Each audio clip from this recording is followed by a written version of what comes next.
Hiyo siku yako ya kwanza ilikuwa aje? Hiyo siku nilipewa sufuria kubwa nioshe. Hiyo sufuria hata ilikuwa imenishinda na ukubwa. Habari yako? Mzuri sana. Kwa majina mimi naitwa Philip. Na wewe unaitwa aje? Mimi naitwa Christine. Christine, karibu tena. Na ningependa kukuuliza maswali tu kidogo hivi, sijui kama utaweza kunijibu. Nitakujibu, uliza tu. Ulifanyaje ndio ukapata hii kazi? Ni kuzunguka tu ukiulizia. Nilikuanga tu naulizia. Ndio nikaangukia. Unafanya kazi gani? Nafanya kazi kwa hoteli.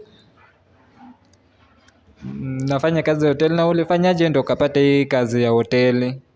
Nilikuwa natembea tu nikiulizia kazi ndio nikapata.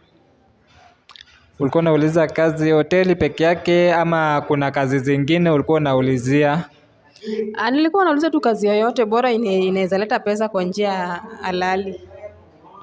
Ndio ukakuja ukaangukia hii hoteli? Sawa. Sasa kwa hiyo hoteli, je, unaweza kumbuka siku yako ya kwanza kuanza kazi ya hoteli? Naweza kumbuka. Hiyo siku yako ya kwanza ilikuwa aje?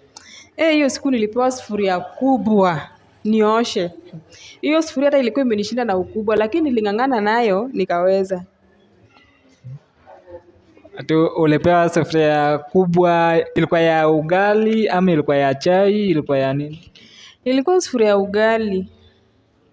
Kazi ya hoteli ni ngumu ama hii kazi ya hoteli ni rahisi?